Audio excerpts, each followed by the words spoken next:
नमस्कार, जम्मू कश्मीर की खास खबरें देख रहे हैं आप सब और मैं हूं आपके साथ पल्लवी जम्वाल। तो चलिए शुरुआत करते हैं आज के जम्मू कश्मीर की खास खबरों की। और सबसे पहले हम श्रीनगर से शुरुआत करेंगे, क्योंकि अगर बात करें हम लोग श्रीनगर में इंटेलिजेंट ट्रैफिक लाइट सिस्टम की, तो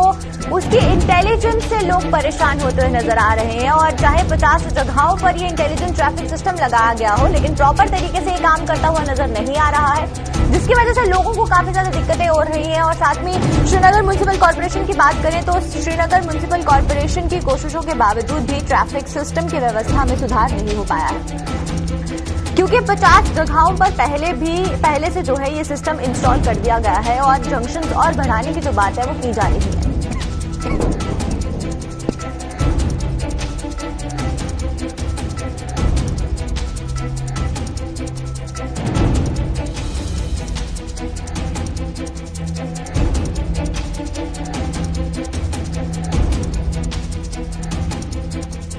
म्युनिसिपल कॉर्पोरेशन के द्वारा ये जो व्यवस्था है ये की गई है, लेकिन इसके बावजूद भी ट्रैफिक व्यवस्था में सुधार नहीं हुआ है। और 50 जगहों पर ये जो इंटेलिजेंट सिस्टम है ये इंस्टॉल किया जा रहा है, लेकिन उसके बाद भी और जंक्शन बनाने की बात की जा रही है। लेकिन सवाल ये उठता है कि अगर हम सिटी की बात करते हैं, यानी कि श्रीनगर सिटी की बात करें, तो वहां पर ट्रैफिक व्यवस्था पर अभी तक कोई काम नहीं किया गया है। और जो ऑलरेडी इंस्टॉल की गई है वहां पर इंटेलिजेंट सिस्टम्स, वो भी प्रॉपर तरीके से काम नहीं कर रहे हैं। तो इस बीच अगर पहले वालों को ठीक नहीं किया जाएगा और नए इंस्टॉलेशन की बात की जा रही है, तो इससे कितनी ज्यादा परेशानी लोगों को हो जाएगी। लेकिन वहीं पर इस फैसले के बाद लोगों का क्या कुछ कहना है, उनकी क्या कुछ प्रतिक्रियाएं सामने आ रही है, तो ज्यादा जानकारी के लिए हमारे साथ हमारे सीनियर साथी इरफान फाजिल यहां पर जुड़ चुके हैं। तो चलिए इरफान से जानते हैं। इरफान, पहले मैं यही जानना चाहूंगी, इंटेलिजेंस सिस्टम की बात करें तो इंटेलिजेंस ट्रैफिक लाइट सिस्टम्स जो है वो पहले भी इंस्टॉल किए गए हैं, लेकिन उसकी देखभाल नहीं हो रही है, उसका जो मेंटेनेंस है वो नहीं हो रहा। अब नया और लगाने की जो बात है वो की जा रही है। तो इससे कितने बड़े जो सवाल है वो म्युनिसिपल कॉर्पोरेशन पर उठता है, क्योंकि पहले वाले जो है वो काम नहीं कर रहे प्रॉपर तरीके से और नए जो है वो इंस्टॉल करने की बात की जा रही है।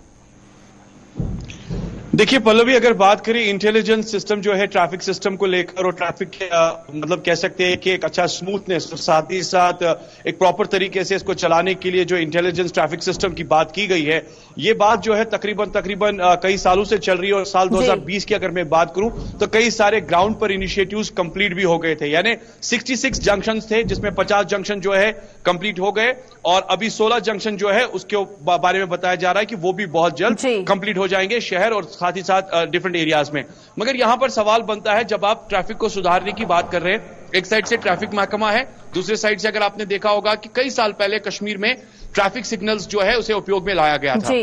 मगर उसके बाद हमने देखा कि कुछ टाइम तक वो चला और उसके बाद मुकम्मल तौर पे डिफंग हो गया। और मैक्सिमम देखा जाए जो एरियाज है, चाहे वो शहर के हसास एरियाज हो या चाहे वो सिविल लाइंस का एयरपोर्ट का एरिया हो, हमने देखा मैक्सिमम जो है ट्रैफिक जैम्स के मनाजिर रहे, लोगों को डिस्टर्बेंस ट्रैफिक के उठाना पड़ा और इसमें ट्रैफिक सिग्नल जो है वो टोटली डिफंग हो गए, कभी रेड कभी येलो, कभी रेड कभी येलो, यानी ये सिग्नल चलता रहा, जबकि ग्रीन जो है बहुत कम दिखाई दे रहा था। अब अगर हम इंटेलिजेंस ट्रैफिक सिस्टम की बात करेंगे, करानगर का चौक हो, पोलो व्यू का इलाका हो, बटमालू का इलाका हो, शहर के कई ऐसे इलाके जहां पर ट्रैफिक इंटेलिजेंस सिस्टम को लगाया गया है मगर जो अभी भी नाकारा है। यानी शहर के बीचों बीच लाल चौक का इलाका, लाल चौक के इलाके में लोगों ने देखा कि ट्रैफिक इंटेलिजेंस सिस्टम लगा है, मगर ना वो चल रहा है, ना ही उसमें कोई लाइट और ना ही वो कोई सिग्नल दिखाई दे रही है। साथ ही साथ अगर पुराने ट्रैफिक सिस्टम की बात करें सिग्नल्स को, वो भी कंप्लीटली डिफंग हो गया है। अब अगर म्युनिसिपैलिटी की बात करें तो म्युनिसिपैलिटी का मानना है कि आने वाले टाइम में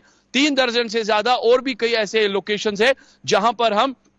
और इंटेलिजेंस ट्रैफिक को इंस्टॉल करेंगे ताकि शहर का ट्रैफिक जो है स्मूथ और सही तरीके से चले। मगर मुझे बताइए पल्लवी जी, अगर देखा जाए जब भी स्मार्ट सिटी की प्लानिंग होती है या जब भी स्मार्ट सिटी के बारे में सोचा जाता है तो एक प्रोजेक्ट रिपोर्ट बनती है और उस प्रोजेक्ट रिपोर्ट को लेकर कई ऐसा मैकेनिकल और टेक्निकल विंग जो है वो पूरा जायजा लेता है। और उसके बाद अगर मैं बात करूं तो इसके लिए कुछ माहिर टीम्स को भी बुलाया गया था जिन्होंने इसकी इंस्टॉलेशन की है, यानी एक्सपर्ट्स को बुलाने के बाद भी ये सिस्टम अभी फेलियर है और इसकी वजह से लोगों को ट्रैफिक में काफी ज्यादा दिक्कतों का सामना करना पड़ता है, अभी भी ट्रैफिक जैम जो है। और सबसे बड़ी बात ट्रैफिक डिपार्टमेंट की आप देखिए, जो वेंडर्स है, अभी आप देखिए सड़क पे चलने के लिए जहां पर आपको ट्रैफिक अप्लाई करना है, वेंडर सिस्टम वहां पे खड़ा हो गया है और वेंडर सिस्टम के साथ साथ स्टॉल्स लग गए हैं वहां पे। और ट्रैफिक डिपार्टमेंट के नजर में यह भी है कि आप सड़क के बीचों बीच स्टॉल लगा लेते हैं जहां ट्रैफिक जैम होता है, मगर वहां कितना उन्हें रोका जाता है। ट्रैफिक सिग्नल्स के छोड़िए, मैं पैसेंजर शेड्स की बात करूंगा। जो पैसेंजर शेड्स खासतौर पर ट्रांसपोर्ट के लिए बनाए गए हैं वो नाकारा हो गए हैं, वहां पर लोगों ने खाने पीने की दुकानें स्टार्ट कर दी है। यानी कह सकते हैं कि ओवरऑल पूरा मेस है। अब इस ट्रैफिक इंटेलिजेंस सिस्टम की बात करें जिसकी इंटेलिजेंस बहुत कम है, बल्कि यह सिस्टम जो है आए रोज नाकारा। मगर सबसे बड़ी बात गवर्नमेंट के एंड से यह आ रही है कि with in short span of time इसको एग्जीक्यूट किया जाएगा, इसको दोबारा से बहाल किया जाएगा और सारी जो स्मूथनेस है वो बहुत जल्द दिखाई देगी। मगर वो कब होगा, कहने वाली बात अभी नहीं हम कह सकते। सिस्टम से परे होकर अगर हम बात करें तो मैन्युअली जो है उसको किस तरीके से हैंडल किया जा रहा है, क्योंकि सिटीज की बात करें तो श्रीनगर के जो सिटी के एरिया है जहां पर ज्यादा ट्रैफिक रहता है वहां पर मैन्युअली ट्रैफिक पुलिस किस तरीके से काम कर रही है और ट्रैफिक को एक प्रॉपर तरीके से व्यवस्था बनाने के लिए, क्योंकि लोगों को सबसे बड़ी परेशानी ही यही है कि ट्रैफिक जो है वो बढ़ता जा रहा है दिन ब दिन और लोगों को काफी परेशानी हो रही है। और साथ ही साथ आपने वेंडर्स की भी बात कही, वेंडर्स भी वहां पर जो है अपनी जो सामान है वो बेचते हुए नजर आते हैं, जिससे और ट्रैफिक की जो प्रॉब्लम है वो बढ़ती जा रही है। तो मैन्युअली ट्रैफिक पुलिस किस तरीके से काम कर रही है ट्रैफिक को प्रॉपर तरीके से सुचारू बनाने के लिए? देखिए, ट्रैफिक को कंट्रोल करने के लिए खासा देखा जाए तो एक बड़ा महकमा है ट्रैफिक पुलिस, और ट्रैफिक पुलिस की जिम्मेदारी जो है अक्सर बेशतर ट्रैफिक को मैन्युअली मैनेज करना है। जबकि आपके पास इंटेलिजेंस खास तौर पर इस वक्त ये है कि आपने इलेक्ट्रॉनिक गैजेट्स या नए नए टेक्निक से जितने भी इंटेलिजेंस गैजेट्स लगाए हैं ट्रैफिक को कंट्रोल करने के लिए, जिसकी हम अभी बात कर रहे थे। मगर हम उसी वक्त देखते हैं ट्रैफिक पुलिस तभी जागती है जब उनको लगता है कि अब चालान का वक्त आया है या चालान करने के बाद जो है पैसा समेटना है। और खुसूसन हम देखते हैं तब जाके ट्रैफिक पुलिस हरकत में आती है जब उनको लगता है कि अब थोड़ा सा जो है डिपार्टमेंट के एंड से प्रेशराइज किया जाए, और प्रेशराइज करने के बाद उनको बोला जाता है कि ये सारी चीजें कंक्लूड कीजिए। मगर आप देख लीजिए, अगर खुसूसन इस वक्त जो लाइव बुलेटिन देख रहे हैं, कई सारे नाज़रीन हमारी ये भी जानती है कि ट्रैफिक पुलिस का डिपार्टमेंट का जो दफ्तर है वो लाल चौक के बीचों बीच है, पोलो व्यू में है। और पोलो व्यू में ही मैं बात करूंगा जहां पर मैक्सिमम अभी आप देखिए संडे के रोज वहां पर वेंडर्स लगाते हैं, संडे के रोज संडे मार्केट लगता है, और संडे के बगैर भी अगर आप देखेंगे दाएं बाएं जितने भी एरियाज है वहां पर वेंडर्स के स्टॉल्स लगे हुए हैं जो ट्रैफिक पुलिस के नजर में है। मगर इस बीच चौक को किस तरीके से कंट्रोल करना है, चौक पर किस तरीके से कार्रवाई करनी है और खासतौर पर हरकत में आना है ताकि कम्युनिटर्स को जो चलने वाले, जो वाहन चलाने वाले लोग हैं, जो साइकिल स्कूटर चलाने वाले लोग हैं, ताकि उनको दिक्कतें ना आए। अभी आप देख लीजिए, इस पर सिर्फ मैं कह सकता हूं कि बातें हो रही है। अब इंटेलिजेंस रिपोर्ट को लेकर देख लीजिए, ये इंटेलिजेंस खासतौर पे जो ट्रैफिक का सिस्टम है इसमें इंटेलिजेंस तभी हम कह सकते हैं जब ये पिछले 1 साल से चल रहा होता और लोग इसका इस्तेमाल कर रहे होते, लोगों का इसका फायदा मिल रहा होता। अब इस खबर को दोबारा से एग्जीक्यूट करना, अब ये बोलना गवर्नमेंट को कि हम शॉर्ट स्पैन ऑफ टाइम में पूरा इसको कंट्रोल करके स्मूथ करेंगे, तो क्या उस टाइम वो एक दिखावा था? क्या उस टाइम वो खाली पोस्टर्स लगाने थे? क्या उस टाइम वो फंड्स लैब्स जो फंड्स जिसके लिए एग्जीक्यूट किए गए थे, क्या वो उस टाइम उन फंड्स के बारे में नहीं सोचा गया? जबकि लाखों करोड़ों रुपया इस चीज के लिए खर्चा किया गया है। और आज के रोज आप देखिए मैक्सिमम कम्यूटर्स जो है, मैक्सिमम जो लोग हैं परेशान हैं। उनका मानना है कि ये तो शहर की हालत है। अगर हम डाउनटाउन या शहर के हसास इलाकों की बात करेंगे, शहर खास की बात करेंगे, वहां कितना जैम रहता है, क्योंकि वहां पब्लिक पार्किंग है ही नहीं। और अगर आपको ये सारी चीजें करना है तो आपको मार्केट के साथ साथ पब्लिक पार्किंग को वजूद में लाना है और उसके बाद एक प्रॉपर मैपिंग करनी है। रूट मैपिंग करने के बाद इन सारी चीजों को एग्जीक्यूट करना है, तब हम कह सकते हैं कि शहर में स्मार्टनेस, और स्मार्टनेस के साथ साथ इंटेलिजेंस नेटवर्क। जी चलिए, बहुत बहुत शुक्रिया इरफान आपका हमारे साथ जुड़ने के लिए और तमाम जानकारी देने के लिए। तो ये थे हमारे साथ हमारे सीनियर साथी इरफान फाजिल, और इरफान ने जिस तरीके से एक चीज जो है वो बखूबी कही कि अगर हम मैन्युअली बात करें तो ट्रैफिक पुलिस का जो काम है वो मैन्युअली हर एक चीज को संभालना है, जो ट्रैफिक व्यवस्था से लेकर पार्किंग की व्यवस्था हो, हर एक चीज पर जो नजर रखने की जरूरत है। लेकिन वहीं पर इंटेलिजेंस सिस्टम की बात करें तो इंटेलिजेंट ट्रैफिक लाइट सिस्टम जो है वो प्रॉपर तरीके से काम नहीं कर रहा है, और इससे बड़ी बात यह है कि और इंस्टॉलेशन की बात की जा रही है। तो जो पुराने वाले इंटेलिजेंस सिस्टम है उसको, उसकी देखभाल किस तरीके से होगी, उसके लेके जो फंड्स डिस्ट्रीब्यूट किए जा रहे हैं उस पर काम किस तरीके से होगा, ये एक अभी भी बहुत बड़ा सवाल है।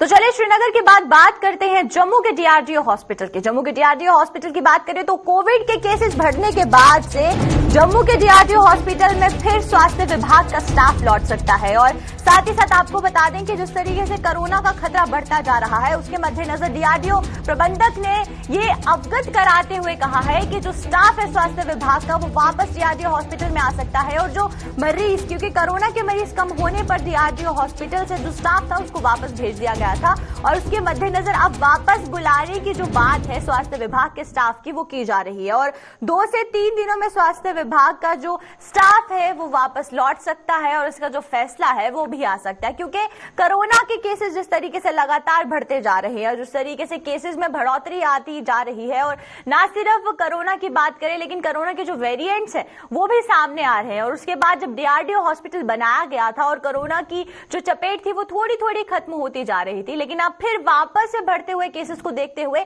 स्वास्थ्य विभाग का जो स्टाफ है उसको डीआरडीओ हॉस्पिटल में वापस तैनात करने की बात की जा रही है। लेकिन इसी को लेकर किस तरीके की जो प्रॉपर ब्लूप्रिंट है वो किस तरीके से बनाया जाएगा और व्यवस्था क्या कुछ रहेगी, ज्यादा जानकारी के लिए हमारे साथ हमारे संवाददाता अनिल यहां पर जुड़ चुके हैं। तो चलिए अनिल से जानते हैं। अनिल, पहले मैं यही जानना चाहूंगी, बात करें डीआरडीओ हॉस्पिटल की तो वहां पर व्यवस्था को लेकर स्वास्थ्य विभाग की स्टाफ को जब वापस बुलाया जाएगा तो किस तरीके की सुविधाएं आम जनता को मिलेगी वहां पर जाके? देखिए निश्चित तौर पर मैं आपको बताना चाहूंगा कि पल्लवी, साफ तौर पर जिस तरह से लगातार कोरोना के आंकड़े जिस तरह से बढ़ते हुए नजर आ रहे हैं और कहीं ना कहीं अभी ये महत्वपूर्ण फैसला लिया जा रहा है कि ये कहा जा रहा है कि आने वाले 2 से 3 दिन के अंदर जो है जो डीआरडीओ का जो पहले वहां पर एक स्टाफ की नियुक्ति की गई थी अब फिर से उस स्टाफ की नियुक्ति जो है एक बार फिर से की जाएगी, क्योंकि कोरोना के आंकड़े एक बार फिर से बढ़ते हुए नजर आ रहे हैं। उसी सबको मद्देनजर रखते हुए ये महत्वपूर्ण फैसला जो है वो लिया जा रहा है। अब कहीं ना कहीं ये देखना होगा कि जिस तरह से नया वायरंट जो साउथ अफ्रीका से मुंबई में अभी लैंड किया है, हालांकि अभी पूरी तरह से उसकी पुष्टि जो है वो अभी अभी हुई नहीं है, हालांकि उसको क्वारंटाइन किया गया है। उसी की देखरेख के चलते जिस तरह से कल भी अगर हम बात करें तो देश के प्रधानमंत्री ने एक रिव्यू मीटिंग की थी। आपने देखा होगा कि उस रिव्यू मीटिंग में सभी राज्यों से बातचीत की और केंद्र शासित प्रदेशों से बातचीत की है। हालांकि लगातार आप देख रहे हैं कि कल भी अगर हमने जो नई गाइडलाइन जारी है उसी सब पर मद्देनजर रखते हुए कहीं ना कहीं प्रशासन जो है ये महत्वपूर्ण फैसले लेता हुआ जरूर नजर आ रहा है। बिल्कुल अनिल, वहीं पर आपने बात की, अगर हम बात करें वेरिएंट्स की तो वेरिएंट्स जो हैं वो नजर आ रहे हैं। हालांकि अगर प्रशासन की बात करते हैं तो इंटरनेशनल फ्लाइट्स पर अभी रोक लगा दी गई है, लेकिन वहीं पर बात करें अगर हम लोग स्वास्थ्य विभाग की तो आने वाले समय में स्वास्थ्य विभाग के लिए कितनी दिक्कतें हो सकती है, क्योंकि डीआरडीओ हॉस्पिटल को जब बनाया गया था तो उसमें यह कहा गया था कि अभी भी इंफ्रास्ट्रक्चर की कमी जो है इस हॉस्पिटल में है, तो क्या उस कमी को पूरा कर दिया गया है समय रहते हुए? देखिए निश्चित तौर पर जिस तरह से नए वायरंट की अगर हम बात कर रहे हैं, अगर ये वायरंट भारत में आता है, इसकी पुष्टि होती है तो कहीं ना कहीं काफी चिंताजनक जो है इस समय स्थिति हो जाएगी। हालांकि इस पर जो है पूरी तरह से जो कोविड वैक्सीन है, हालांकि उस वैक्सीन की बात करते हैं तो वो भी कारगर सिद्ध नहीं हो पाएगी, क्योंकि वो नया वायरंट है। उसके लिए एक बार फिर से जो है इसकी रीस्टडी करनी होगी, उस केस की स्टडी करनी होगी और उसको लेकर किस तरह से नई वैक्सीन जो है इख्तियार करनी होगी, क्योंकि महत्वपूर्ण हो जाएगा कि किस तरह से इसको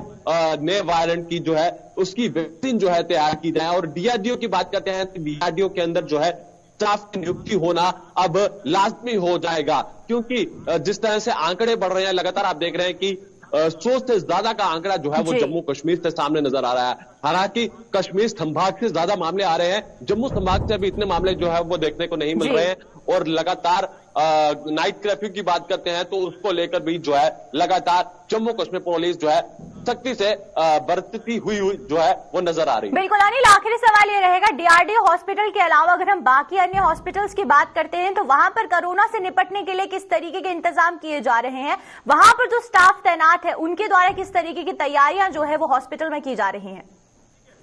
देखिए प्रशासन तो निश्चित तौर पर यह कहता है कि हमारी तैयारियां जो है वो भरपूर तरीके के साथ जो है वो तैयारियां शुरू से हैं। हालांकि पहला फेज आया था तब भी तैयारियां आपने बताया था कि उन्होंने ये कहा था कि हमारी तैयारियां जो है पूरी तरह से हम रेडी हैं। हालांकि उसके बाद आपने नतीजे देखे कि किस तरह से नाकामियां जो है लगातार सामने आती हुई नजर आई। फेज 2 की बात करते हैं, कोरोना के सेकंड फेज की बात करते हैं तो उसमें भी लगातार इसी तरह के आंकड़े जो है काफी ज्यादा जो केसेस जो है मृत्यु के आंकड़े की अगर हम बात करते हैं तो वो ज्यादा देखने को मिले थे। मगर अब अगर तीसरा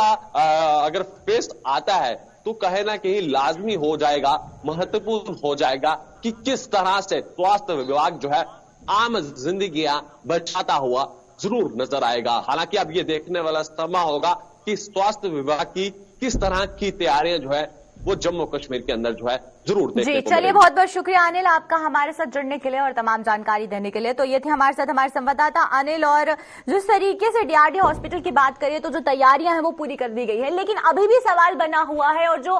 पूरी की पूरी मुसीबतें हैं वो स्वास्थ्य विभाग पर आने का जो समय है वो नजदीक आता जा रहा है, क्योंकि जिस तरीके से कोरोना का वेरिएंट सामने आते जा रहे हैं, उस बीच डीआरडीओ हॉस्पिटल में जो स्टाफ तैनात किया जाएगा या फिर जो इंफ्रास्ट्रक्चर वहां पर दिया जा रहा है उसमें किस तरीके की तब्दीली की जाएगी वो भी देखना होगा।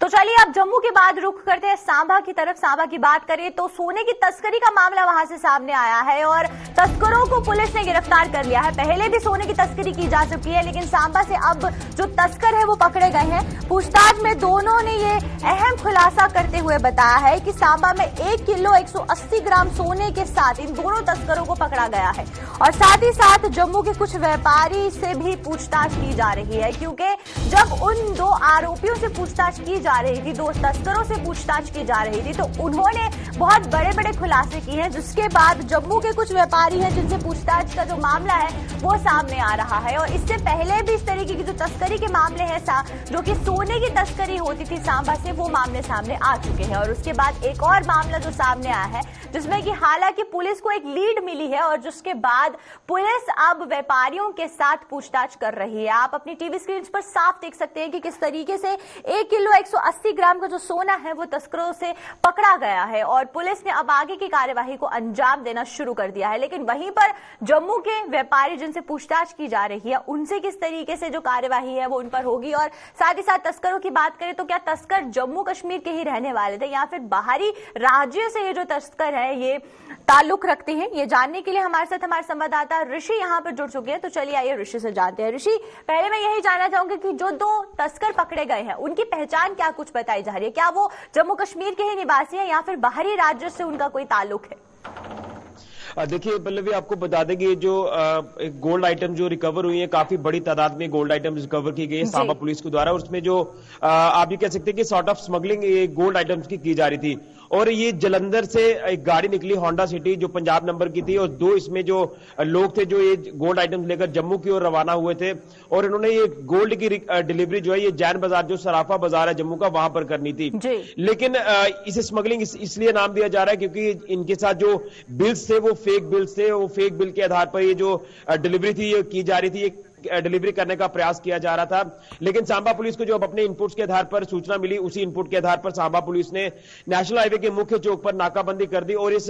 गाड़ी को इंटरसेप्ट किया। और इस गाड़ी की जब तलाशी ली गई तो भारी भरकम ये गोल्ड आइटम जिससे रिकवर की गई और इनको पुलिस स्टेशन लाया गया। और उसी के साथ जीएसटी एनफोर्समेंट टीम को भी इन्फॉर्म कर दिया गया और इंस्पेक्टर जीपी सिंह जो कि जीएसटी एनफोर्समेंट टीम के सदस्य हैं वो यहां मौके पर पहुंचे और उन्होंने पूरी कार्रवाई करना शुरू की। तो जब इसका वेट किया गया इस गोल्ड का तो 1 किलो 180 ग्राम इसका गोल्ड जो वो वेट निकला और उसी के साथ 2 लोगों को भी गिरफ्तार पुलिस ने पहले ही कर दिया था। और जब पूरी जांच की गई तो जांच में साफ तौर पर पता चल पाया कि 56 लाख का ये पूरा गोल्ड था जो कि फेक बिल के साथ इसे जम्मू में डिलीवर करने का प्रयास किया जा रहा था। और उसी के साथ जब पूरे प्रोविजंस देखी गई, पूरी सेक्शंस देखी गई जीएसटी के आधार पर भी और उसी के साथ सांबा पुलिस ने भी जो कुछ भी सेक्शंस तय की थी उसमें देखा गया कि जो फाइन इंपोज किया गया वो 3,23,700 रुपया फाइन इंपोज किया गया, जिसमें पेनल्टी भी थी और टैक्स भी था जो टैक्स चोरी किया जा रहा था इन गोल्ड आइटम्स पर। लेकिन अब सवाल यह है कि जिस तरह से ये फेक बिल के आधार पर ये गोल्ड आइटम्स डिलीवर की जा रही थी,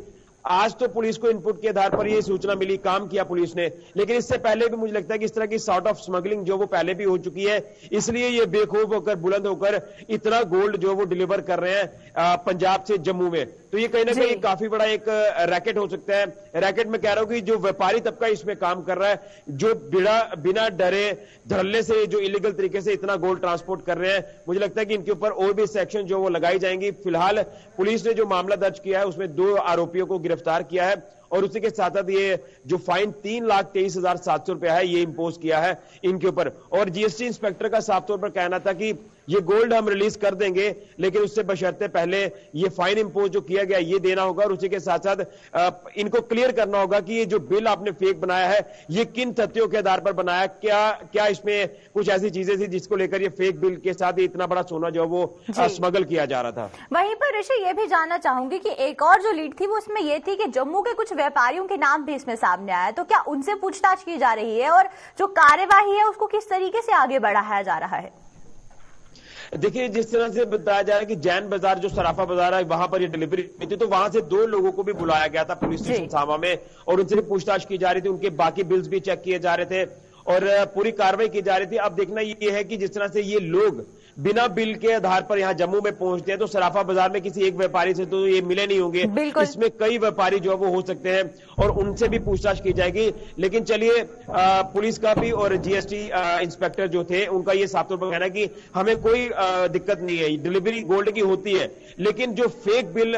लगातार उसी बिल के आधार पर ये डिलीवरी की जा रही थी। एक पुराना बिल इन्होंने अपने साथ रखा था ताकि अगर कहीं चेकिंग होती है तो हम ये बिल जो वो दिखा देंगे कि हमारे पास बिल है। लेकिन जीएसटी की टीम ने जब पूरे तथ्यों के आधार पर चेक करना शुरू किया तो वो बिल ही फेक पाया गया और उसी के आधार पर ये भारी पेनल्टी जो वो इनके ऊपर इंपोज की गई है। लेकिन मुझे लगता है कि शायद कार्रवाई बड़े स्तर पर आगे भी करने की जरूरत होगी, क्योंकि टैक्स चोरी का मामला है। जनता अपना टैक्स दे देकर जो वो सरकार आगे कहां पर वो टैक्स लगाती है, लेकिन ये लोग हैं जो टैक्स चोरी कर रहे हैं गोल्ड आइटम्स पर। यानी किस तरह से ये पूरा काम किया जा रहा है ये तो अब जीएसटी टीम ही बता पाएगी, लेकिन जीएसटी टीम मौके पर जा सकती है, जैन बाजार में कुछ और व्यापारियों से भी इनसे इस पूरे मसले में पूछताछ कर सकती है। बिल्कुल ऋषि, आखिरी सवाल मेरा आपसे यही है कि अगर हम बात कर रहे हैं प्रवेश द्वार की, तो लखनपुर प्रवेश द्वार पे इनके द्वारा किसी तरीके की कोई चेकिंग नहीं की गई, क्योंकि ये गाड़ी जो है जिस पर पंजाब का नंबर लगा हुआ है उस पर चेकिंग करना बहुत जरूरी है। लेकिन प्रवेश द्वार से ये जो गाड़ी है ये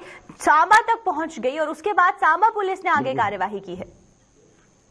देखिए, बिल्कुल मैं लखनपुर को लेकर लगातार सवाल ये भी उठाता हूं, चाहे वो स्मगलिंग किसी भी तरह की हो, मोबाइल स्मगलिंग हो, हथियारों की स्मगलिंग हो, नशे की स्मगलिंग हो, या फिर इस तरह के गोल्ड आइटम जो जेवरात की स्मगलिंग है, तो वहां पर सेल टैक्स डिपार्टमेंट क्या काम कर रहा है, उनके ऊपर भी ये सवालिया निशान लगता हुआ नजर आ रहा है कि अगर गोल्ड की इतनी आइटम लेके जा रहे हैं वो भी टैक्स चोरी कर, तो वहां पर उस गाड़ी की चेकिंग क्यों नहीं की गई। और पीछे जितने भी नाके हैं वो क्रॉस कर सांबा तक ये गाड़ी पहुंच गई। तो मैं ये कहना चाहता हूं कि जब भी पुलिस को इनपुट मिलता है उस इनपुट पर काम किया जाता है, लेकिन ओवरऑल अगर देखें तो चेकिंग बड़े स्तर पर वहां पर नहीं हो रही, स्कैनर्स वहां पर इंस्टॉल नहीं किए जा रहे, तो शायद ये एक बड़ा सिक्योरिटी लैप्स भी माना जाएगा और कहीं ना कहीं ये आने वाले दिनों में खतरा भी बन सकता है। इससे पहले हथियारों की खेप भी जा चुकी है, तो अब देखना यह है कि जिस तरह से इन व्यापारियों से पूछताछ की जाएगी, क्या कुछ उनकी तरफ से खुलासा किया जाता है। मुझे लगता है कि जब तक कार्रवाई सख्त नहीं की जाएगी तब तक इस तरह की कार्रवाई करने का कोई फायदा नहीं होगा। जी चलिए, बहुत बहुत शुक्रिया ऋषि आपका हमारे साथ जुड़ने के लिए और तमाम जानकारी देने के लिए। तो ये थे हमारे साथ हमारे संवाददाता ऋषि, और ऋषि सांबा से यहाँ जुड़े थे। और जिस तरीके से ये सोने की तस्करी का मामला सामने आया है, उसी बीच ये भी देखने को मिल रहा है कि पुलिस ने आगे की कार्यवाही को अंजाम देना शुरू कर दिया है, जिस बीच अभी तक जो सांबा है वहां पर 1 किलो 180 ग्राम का जो सोना है वो तस्करों द्वारा पकड़ा गया है, जिससे चलते जम्मू के कुछ व्यापारी हैं जिनका नाम सामने आया है और उनसे जो पूछताछ है वो की जा रही है।